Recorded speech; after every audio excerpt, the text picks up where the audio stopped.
Morning, brothers. Good morning. This morning I'm going to be talking on section 48 of the Constitutions. Greatly focuses both on consistent prayer and our prayer life together and the Eucharist. So I thought I'd start, I never thought I'd say this, but with a section from canon law. Not to put you to sleep, but something that surprised me in canon law number 663, section 1, it says the first and foremost duty of all religious is to be the contemplation of divine things and assiduous union with God in prayer. So I would maybe more expected more of a ministerial focus or more of a, maybe even a fraternal focus, but it's very much our first duty is to be in prayer. And then it goes on to describe several ways of doing that, but the first one that mentions is the Eucharist. Members are to make every effort to participate in the Eucharistic sacrifice daily, to receive the most sacred body of Christ, and to adore the Lord himself present in the sacrament. And I think the fact that we celebrate the Eucharist and we celebrate prayer together is just so Trinitarian.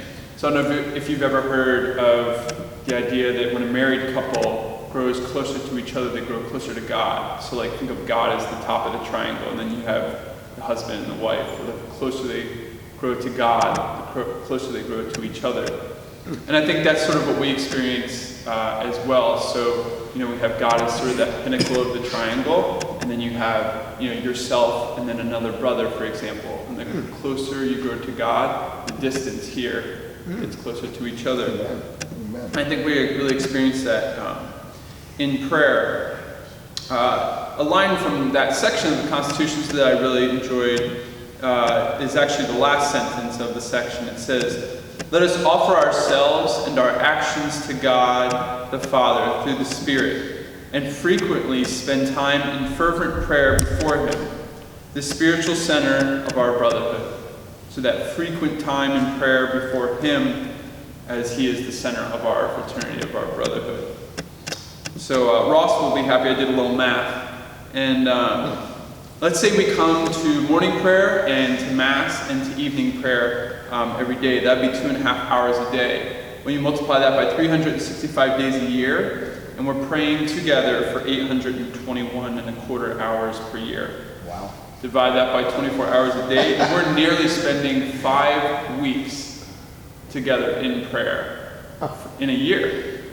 We spent, I was thinking about it, like we do nothing together more than that. You can barely get all of us to do one thing for an hour, much less 5 weeks of all together being together here in this chapel in prayer. And that's not including if you're going to night prayer, officer readings, rosary, or extra celebrations. And so I think we really, honestly, spending that much time together in silence in prayer or out loud in Mass, you really get to know a brother through his prayer and through praying with him. And I started reflecting on that a little bit. So, I sit next to Andrew in prayer, and like, Andrew, when you were gone for a month, it felt different, like my prayer even was different, because you notice maybe someone missing or Emmett, when you're on vacation, I feel scared to travel because no one's praying for our safe travel amongst our Capuchin family and friends. Like when Dave, there's one less rosary. Nelson, I quote canon law, Nelson's not here. It's like the first time I've ever seen Nelson not here. But when he and Bryant Newman, like night prayer and the office of readings, they're so dedicated. Or Rigo, there's less harmonies, if you're not in chapel. Or Bob, we definitely lose harmony if you're not here. Chris, I find the Mass like less joyful and playful for me, because you just bring such a joy to the Mass. Tom, when Tom preaches, we hear about Jesus a lot more. And Paul, I love walking in and looking up and seeing like our leader, our guardian here in prayer. That means a lot to me. I think we also notice if a brother moves on to ministry, into another house, like his seat is empty, and there's just something missing, or when he's there, I'm placing a lot of this in the negative, I should be in the positive, or if a brother passes away, I was going to say here, I didn't live here when Saul was here, but we notice like an empty chair, or we notice a chair that's full. And I just think in that spending of that 5 weeks a year together in prayer, I think our brothers really form our prayer. Your guys' example helps form my prayer in many ways. And ultimately, again, you are helping form my prayer, and together we're growing closer to God.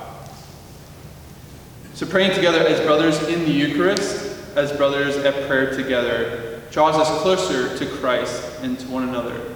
Just think of the triangle. Amen.